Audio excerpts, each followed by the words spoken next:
อันนี้คือผลงานมือนี้พี่น้องนับเบิ่งเลยได้จากไห้เนาะ2 4 6 8ไห้แล้วพี่น้องมือนี้ได้ไป8ไห้เนาะสบายดีเด้อพี่น้องสบายดีเบิดสุขุสุคนเนาะสบายดียามแรงพี่น้องตอนนี้4 โมงเนาะยังดำกันต่อพี่น้องพอดีดำอีกไห้ลุมแล้วก็พอเนาะไห้นี้ก็พอดีไถไว้เรือหน้าไห้ยาว2 ไห้3 ไห้เลี้ยงลงไปนี่เนาะที่เหลือก็สิเป็นไห้หน่อยพี่น้องเนาะถือว่าหน่อยแล้วไห้สีใหญ่ๆยาวๆเขาแล้วเบิดแล้วเหลือแต่ซ้ำนี่ที่เห็นนี่แหละเนาะทำเครื่องนี่ก็แล้วเรียบร้อยปีนี้มาเริ่มมาดำนาอยู่ทางเทิงก่อนเพราะว่ามันมีน้ำแต่ในนี่พี่น้องมีน้ำโซลาร์เซลล์น้ำน้องดูดใส่เนาะบ่แม่นน้ำฝนตกเด้พี่น้องอันนี้คือได้มาจากน้ำน้องฝนตกกับพอแต่ดินชุ่มพอกันแบบว่าบ่ให้น้ำมันซึมซื่อๆเฮาพีดำก่อนฝนเพราะว่ากะเฮามันแก่แล้วพี่น้องมันใกล้สิขึ้นบังเลยเด้เฮาจำเป็นต้องได้เอากะอยู่เทิงปกติเฮาเอากะในนี่ดำแถวนี้พี่น้องมันไก่บ่ได้คนกะ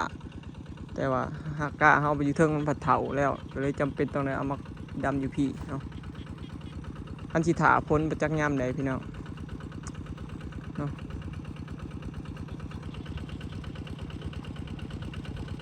เปลี่ยนกันกับผู้เฒ่าซีพี่น้องเปลี่ยนกันไทยกันขาดไทยเมื่อยกับผู้นั้นไทย2 คนไทยเนาะแต่สบายมีคนเปลี่ยน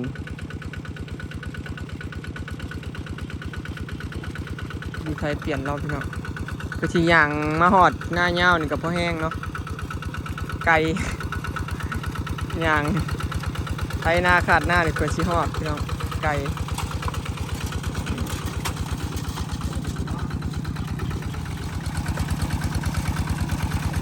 เฮ็ดต้องเฮ็ดได้ทุกอย่างขาดองแพงพอเลี้ยวเลยเลี้ยวขวากำเลี้ยวขวาเลี้ยวกำจึ้งไว้จึ้งกำข้างไว้ข้างไว้เลย ไป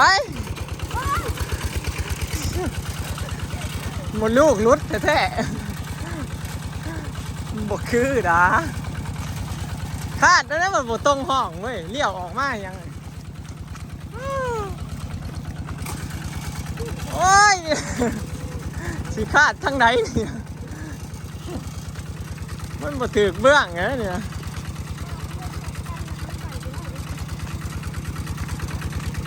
ไปใกล้สิฮอดเลยก็กำเลี้ยวข้างจึ้งไว้โอ้ยเลี้ยวอีก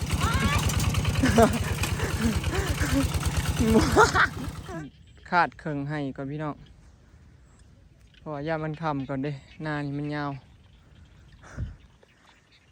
คันพันคำกับจังที่พาต่อไปอีกพี่น้องคำมันคำกะขึ้นเนาะถ้าฝนตกมามือแรงแข็งแน่นอนตัวไทยไว้เจ็บ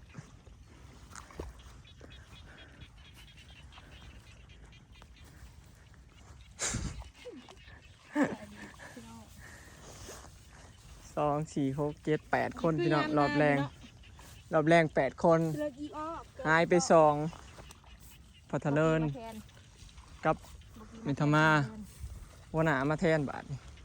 หัวหน้าว่าแบบนี้ต้องลงมือเองเลยผู้มีนาแข็งเมทัลลี่แล้วว่ายังบุเบิดหน้าแกนอยู่บ่เราวะหน้ากับแกนไลฟ์แกนเบิดทงใช่ปะน้ำเมยแกนเบิดทงอีนี้ปีนี้คือสิบ่ได้จ้างพี่น้องเบิ่ง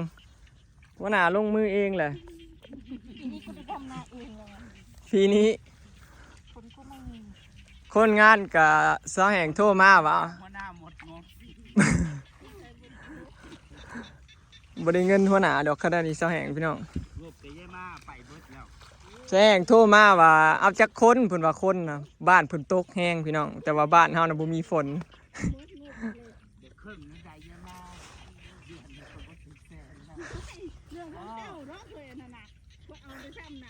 ตอนนี้เวลา4 โมงกว่าพี่น้องเขาแล้วให้เครื่องไฮนี่กะคำบอกคำก็ขาดเนาะ ดำไปทีละหน่อยคันขาดเบิดเลยเลยเขาดำหมดแล้วมันสิแข็งคันดำหมดทันเนาะหน้าดินทรายคันเขาดำหมดทันแล้วมันแข็งแป๊บเดียวเองพี่เนาะคันน้ำหน้าหลายๆน้ำหลายๆแบบนี้นะคันดินผัดปวดได้เอ็นผมน้ำผมดูดน้ำดำแบบนี้แหละจอกแยกมันล่อให้เขียดมาไข่ใส่เลยหาก็ได้ยินเสียงกบเสียงเขียดตะแอกพี่น้อง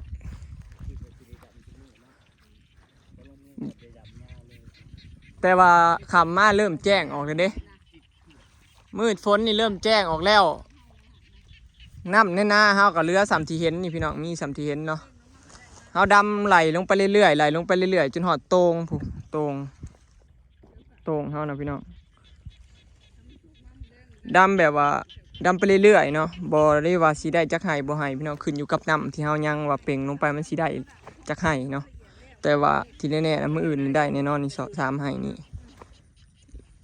คันนำบ่บกก่อนเนาะคันเป่งลงไปก็สิได้อีกดอก3ไห้4ไห้เนาะหน้าที่เฮาดำมื้อนี้ก็ได้หลายเติบเด้2 4 5 6 7 8 9 10ทั้งไห้นี่พี่น้องเนาะถือว่าไวเด้ดำหน้าก็เฉพาะครอบครัวเฮานี่ก็ถือว่าดำไวเนาะส่วนลกกานะก็จ้างพี่น้องเนาะจ้างคนมาลกให้ตอนเฮาก็มาดำอย่างเดียวเนาะ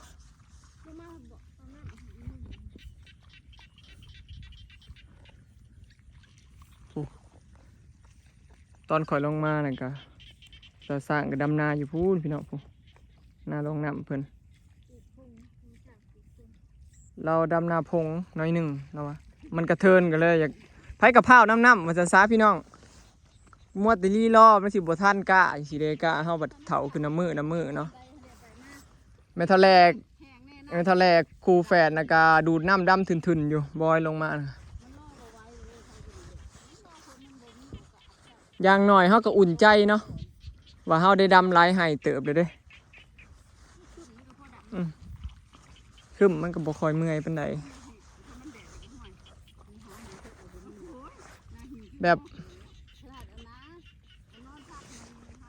ถือว่าเขาคิดถืออยู่พี่น้องที่ดำถาพลเนาะเมื่อนั้นโบฮู้ว่าข่าวพ้นนะมันหอดมือใดแต่ว่าฮู้แต่ว่าพายุเขาจะหอดวันที่เท่าใดหอดมืออื่นสุดท้ายบ่รุ่นสาวพี่น้องเอ้าคันมือแรงฝนตกแห้งเบิดคืนนี่น่าสิได้ดำเบิดถงเพราะว่าหน้าเฮานะมันอยู่น้ำเลยพี่น้องคันฝนตกมาแห้งรอบนี่คือมีน้ำอ่างแน่นอนรุ่นแต่มืออื่นแสดงว่าเนาะคันว่าข่าวมืออื่นมือสุดท้ายก็คือรุ่นคันบ่มีแล้วก็คือจบก็สิได้ดำแต่หน้าที่มีน้ำเท่านั้นเนาะกะเฮากับคุณยายลกน้ำพี่น้องแม่เฒ่าลกน้ำอยู่เทิงกับแม่น้องฟ้าแม่เฒ่าน้องฟ้าเรามาโลกะให้เราอะมาโลกจ้างกูเถิดเราอยากมาโลกะเราอะ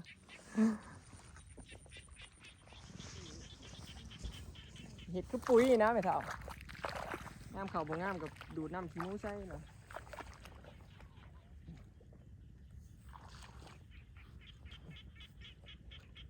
ของเรามันแบบขี้มูมันติดหน้าเนาะดูดงั้นได้ก็ได้เลย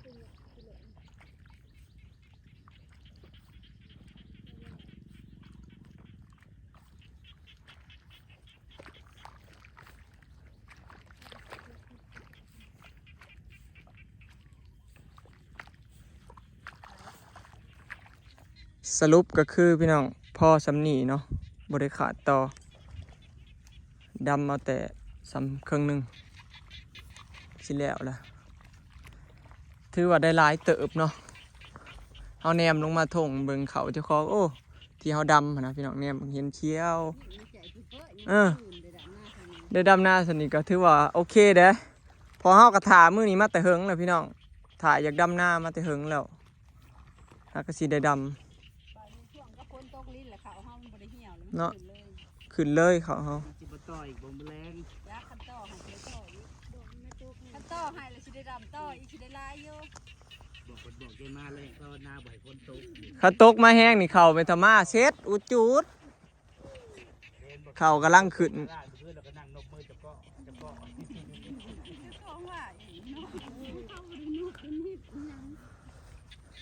แล้วพี่น้องเดี๋ยวหลายเติบเนาะ คือสะใจมันจะแก่งเนาะ ถือว่าทีมงานเฮาถือว่าไวพี่น้องถือว่ามีแตะผู้ดำนาไว บ่เห็นหน้าเลย ๆมีแต่คนดำนาไวเลยมาดำนำกันเฉพาะครอบครัวเฮานี่ก็ได้หลายแล้วพี่น้อง อาบน้ำก็ไปนั่งเขาอีก ฮะก็มีมือนี่แหละพี่น้องที่จ้างคนลกกาแต่ละมือก็ลกพากันลกเองก็จ้างคนมือนี่ถ้าเบิ่งว่าขึ้นเมื่อได้จักหมัดพี่น้องจ้าง2-3 คนเนาะ เอาบ่ทันนอนบ่ มาแล้วก็เมื่อคืนนี่มาอลิศกับส่องไปแว่ เถอะจอบฐานพอกับแม่มาเมื่อคืนนี่คันได้ยินเสียงลุกพุดพีดอย่าคือคนบ่ได้นอนนี่นะบ่รับแล้วหักรับแต่เถื่อนะอย่าคือแบบเออ มันไวว่าจะได้ยินเสียงแจ๊กมันมือตาม แม่น ปั๊บเลย ได้ยินเสียงแก๊กหนึ่งมื่นตาคือมาโลดคันบ่มีหยังแล้วก็นอนต่อประสาทดีขนาดไขประตูเฮือนเอี๊ยดในเดียวนี่ก็ลุกโลดเอาไปมาแทบสิบ่ได้เฮ็ดหยังนะผู้เฝ้าย่ำเพิ่นนอนเพิ่นก็ให้นอนกอดไว้ มันเป็นระบบของมันเองเลย หนีไปทางใดบ่ได้พี่น้องอลิศจังว่าบ่ได้ยากเวียกเนาะปกติ นอนรับแต่ว่าได้ฮู้เขาได้ยินได้รับแต่ว่ามันได้ยินฮู้พระเฮ็ดหยังเคยบอก แล้วพี่น้อง แต่ว่าตานี่รับแบบคือรับแบบจะฮู้ เหลือเครื่องหนึงเนาะมื้ออื่นพี่น้องถือว่าจบไปรวมทั้งเบิดก็2 4 6 8 9 10ทางไหนี่พี่น้องมื้อหนึงมื้อละ10ไหนี่ก็โหแล้วบ่เกินทิศหน้าลองน้ำเฮาแถวนี้ก็เด้นี่พี่น้องถ้าแม่นดำอีกมื้ออื่นเนาะมีน้ำนี่มีน้ำเบิดแถวนี้นะดำอีกมื้ออื่นนี่ถือว่าแล้วเด็ดเลี้ยงนี่ดำอย่างเดียวบ่ได้โลกานี่แล้วเลี้ยงนี่เพราะว่ามันหายน้อยเนาะ